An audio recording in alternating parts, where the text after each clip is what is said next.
Stop the tape. Did you hear it?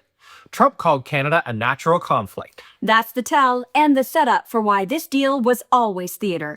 Yesterday in Washington, the highly anticipated meeting between President Donald Trump and Prime Minister Mark Carney was supposed to be a breakthrough. What we got?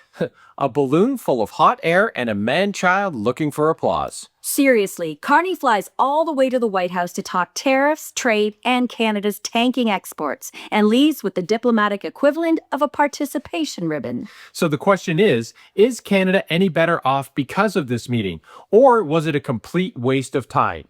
Let's unpack this circus. So Trump sat there rambling about how Canadians will love us again and will be very happy, after he kept tariffs on our biggest exports as if our entire country just needs flowers and an apology. When asked about Canadians not traveling to the US, he said Americans don't want to buy cars made in Canada. Which is weird considering the auto industry literally is integrated. Ford, GM, Chrysler, all cross-border parts, cross-border jobs. Listen, Donnie, Canadians aren't skipping U.S. vacations because we don't like supporting Americans. We're skipping because you keep calling us your 51st state. It's like saying you'll boycott Canadian lumber but still want American houses to be affordable. Buddy, you're already in bed with us. You just don't read the trade receipts.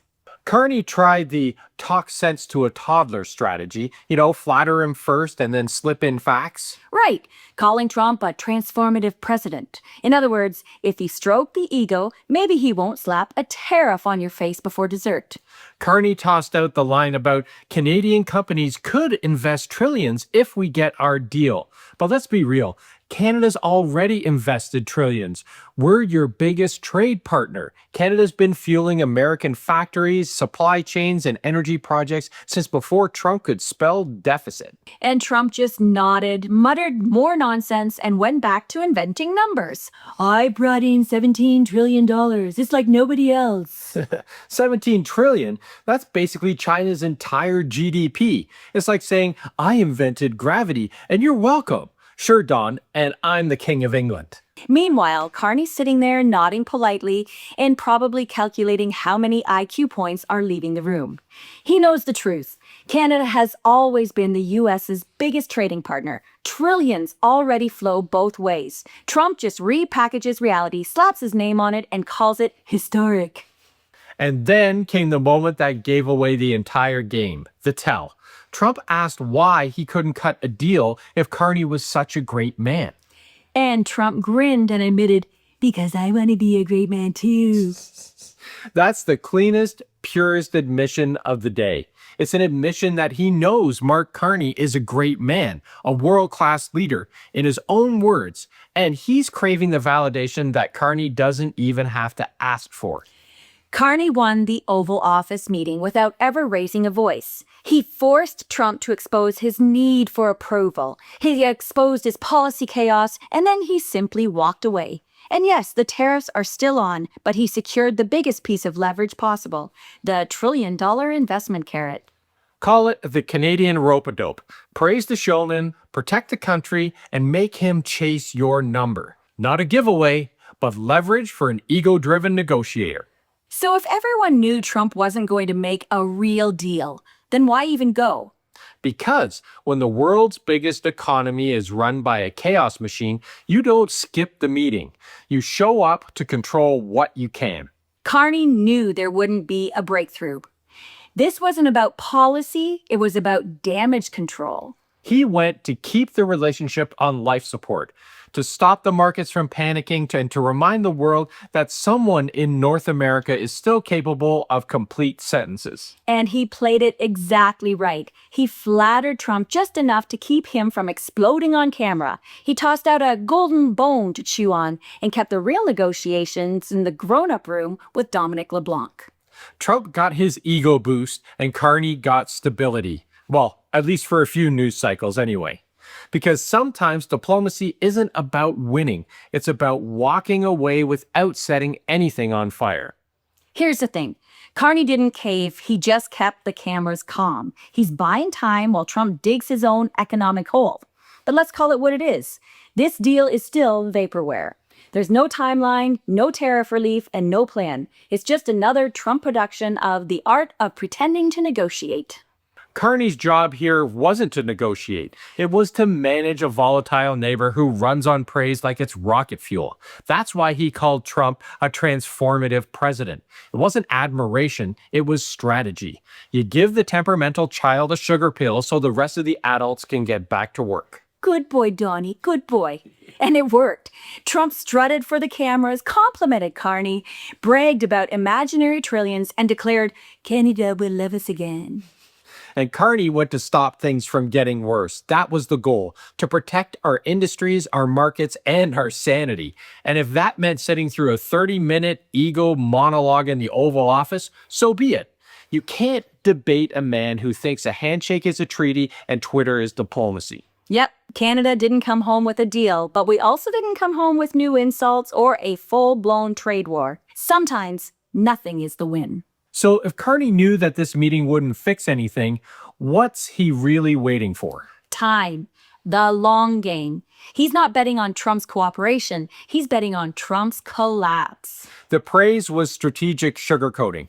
Midterms are coming, and Trump's legal and political messes are piling up faster than his unpaid golf bills. The U.S. is hurting. Tariffs are hammering American consumers. Farmers are going out of business.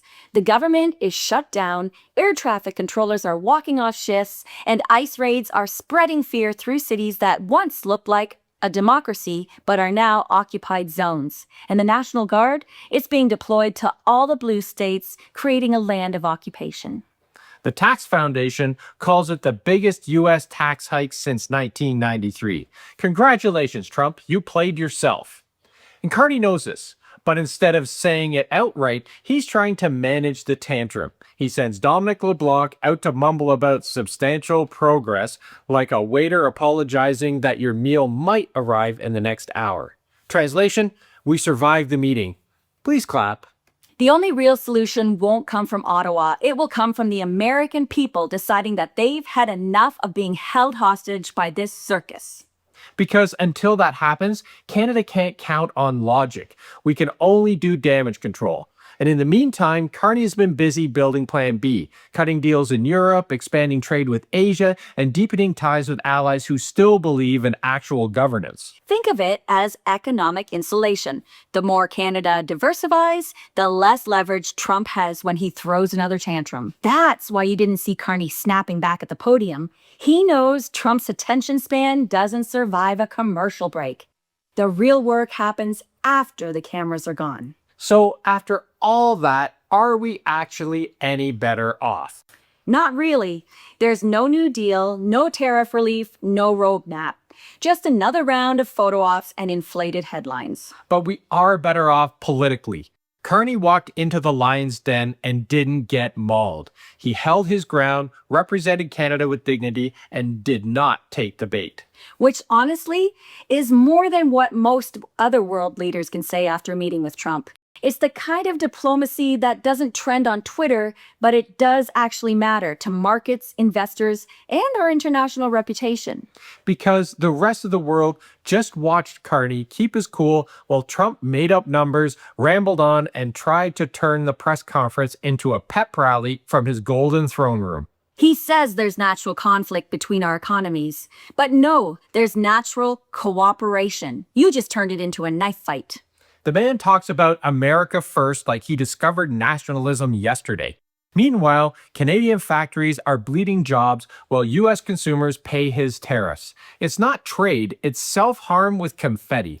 So yeah, Canada didn't get the deal, but we also didn't get humiliated. We stayed steady while the other side melted down. And in 2025, that's a diplomatic achievement all by itself. Okay, so Carney comes back with no deal. Are Doug Ford and Pierre Poilievre right to unload on him? Well, short answer, Ford's frustration is legit, but his solution is risky. Poilievre's line about selling out, well, that's a spin built on a half-truth. Let's talk about Ford first. He says it's time to hit back hard. That's an understandable gut check when your factories are bleeding and there's still no tariff relief. But hardball cuts both ways. Retaliation raises prices at home and it can spiral. Now Poilievre, he claims Carney sold out Canadian workers because Carney said Canadian firms could invest up to $1 trillion in US if there's a fair deal. So are they right? Well, Ford, he's right about the urgency, but I think he's wrong if hardball means a rage tariff that kneecaps our own costs without a plan. And Poilievre, the sold-out line is just a soundbite. Carney dangled potential conditional investment to flatter Trump and buy room to maneuver. Standard ego management, not a surrender. Our take? This meeting produced no material relief, true, but it kept channels open ahead of Kuzma's scheduled review and gave staff cover to grind on sector carve-outs: steel, aluminum, autos, forestry. It's not a win, but it is clock management. If there's no movement by the next waypoint, the Kuzma review milestone, or the US midterms, then yes, escalate. Targeted retaliation with allied coordination, plus fast-track diversification to Europe or Asia so we're not hostage to DC's mood swings. Until then, call the trillion what it was, leverage talk for a narcissist economy. So yeah, the Carney-Trump carnival gave us fireworks with no spark. Tariffs still there, lies still flying. But diplomacy is a long game, and Canada just walked out calm, clean, and still searching for better partners. So what do you think? Should Carney keep playing diplomat or start hitting back with tariffs of his own? Drop your thoughts below because we want to hear them and we read every comment. And if you made it this far, do the free things. Like, subscribe, and ring that bell so you actually see our next video. Canada, thanks for staying sharp out there. And to our USA pals, we're with you and we're rooting for you. And if you like what we're doing here and you want to support the channel, check out our merch store for Canada First, Never 51 merch like we have here, or join the A-Team because your support helps keep this channel going. And your name will go right here while we're talking in these closing credits. Thanks everyone, it means the world to us. And see you next time.